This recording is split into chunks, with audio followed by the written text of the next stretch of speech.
সকাল সকালে এরকম পাখির ডাক, মোরগের ডাক, চারিপাশে সবুজ শ্যামলি দেখতে কার না ভালো লাগে। আসসালামু আলাইকুম গাইস, চলে আসলাম আরেকটা নতুন ব্লগ ভিডিও নিয়ে। আশা করছি আপনারা সবাই ভালো আছেন এবং আমিও আপনাদের অনেক ভালো আছি। আজকে ছিল গ্রামে আসার দ্বিতীয় দিন। সকাল সকাল ঘুম ভেঙে যায় মোরগের ডাক শুনে। আর গ্রামে থাকলে সকালে ঘুম থেকে একটু তাড়াতাড়ি উঠে যায়। তারপর সকালে নাস্তা ডিম আর পরোটা দিয়ে সেরে ফেলি। এদিকে এসে দেখি মেহেদি বাটা হচ্ছে। আমার ভাইয়া নাকি মাথায় মেহেদি দিবে, এটা শুনে আমার মামাই গিয়ে মেহেদি পাতা তুলে এনেছে, যেহেতু জামাই বলেছে আর লেট করেনি। তারপর আমার ছোট বিয়ান বেটে দিয়েছে। বেটে নেওয়ার পর এখন ভাইয়ার মাথায় দিয়ে দিচ্ছিল। ভাইয়া যখন তার শ্বশুর বাড়িতে আসে, আমার আম্মু এভাবে মেহেদি বাটা চুলে দিয়ে দেয়। যাই হোক, ভাইয়ার দেওয়া শেষ হলে দেখি মেহেদি বাটা অনেক ছিল, তাই বললাম আমাকেও দিয়ে দে। আমি কিন্তু এই ফার্স্ট মেহেদি বাটা চুলে দিচ্ছিলাম, অনেক আরাম লাগছিল। মেহেদি কিন্তু চুলের জন্য অনেক উপকার। মেহেদি দেওয়া শেষ হলে বাইরে এসে দেখি মাটির চুলায় রান্না করা হচ্ছে। তারপর আপুকে জিজ্ঞাসা করলাম, আপু কি রান্না করবো? আপু বললো যে বিরিয়ানি।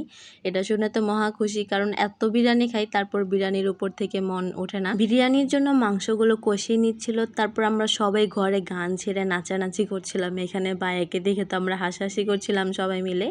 তারপর যে মেহেদিগুলো ছিল এগুলো আমি হাতে দিয়েছি। তারপর আবার দিব লাল হওয়ার জন্য, যত বেশি দেওয়া হয় ততই লাল হয়। তারপর ভাইয়া বলল শরবত বানানোর জন্য, তাই আমার বড় বিয়ান শরবত বানিয়ে দিচ্ছিল আর আমি মেহেদি হাতে নিয়ে শরবতটা খাচ্ছিলাম। আর দেখো বাইরে কি পরিমাণ রোদ ছিল, আমি যেখানে পা রেখেছি আমার পা জ্বলে যাচ্ছিল, এত পরিমাণ গরম ছিল। তারপর চুলার কাছে এসে দেখি বিরিয়ানিতে চালগুলো দিয়ে দিয়েছিল। এখন যে আমার বড় আপু লাড়া দিচ্ছিল, পুরা বাড়ি বিরিয়ানির গ্রানে মোমো করছিল। আর আমরা সবাই তো বিরিয়ানির পাগল। বিরিয়ানিটা রান্না করা হয়ে গিয়েছে, এখন একটা দেশি মুরগি রান্না করা হচ্ছে। চুলার পাশে আমি আর আমার বড় বিয়ান শাহিনুর আপু ছিলাম।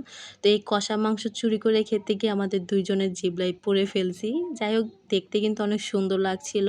আর মাটির চুলায় যে কোনো খাবারের স্বাদই অন্যরকম। চুলার পাশে যে একটু বসে থাকবে তারও কোনো সুযোগ ছিল না, বাইরে এত পরিমাণ রোদ ছিল। কেউ একটু বাইরে গেলে আবার দৌড় দিয়ে রুমে চলে আসে। যাই হোক, আমার মেহেদিটা কেমন লাল হয়েছে অবশ্যই কমেন্টে জানাবা। তারপর দুপুরে ফ্রেশ ট্রেশ হয়ে সবাই বসে পড়লাম লাঞ্চ করার জন্য। আর বিরিয়ানিটা এত গরম ছিল আমি হাতই দিতে পারছিলাম না। অনেক মজা হয়েছে, আলহামদুলিল্লাহ অনেক মজা করে খেয়েছি সবাই। বিকেলের দিকে আমার পাপি আপু ভাইয়া চলে যাবে পুরান ঢাকায়। সবার তো অনেক মন খারাপ, কারণ একটা দিন থেকেছে, আজকে আবার চলে যাবে। কারণ যেই পরিমাণ গরম পড়েছে, সায়ান অনেক অসুস্থ হয়ে যাচ্ছে, বারবার কান্নাকাটি করছিল এই কারণে। তাই বিকেলের দিকে রওনা দিয়েছে যাতে গরমটা কম লাগে। আপুদের যেহেতু যেতে যেতে অনেক রাত হবে, তাই আমার বড় আপু রান্না বান্না করে দিয়েছে যাতে বাসায় গিয়ে কষ্ট না করতে হয়। এই তো ওরা চলে যাচ্ছে। তার কিছুক্ষণ পরে দেখি পিচ্চির এরকম শাপলা ফুলের ড্যাপ এনেছিল। এগুলো কি বলে? ড্যাপই তো।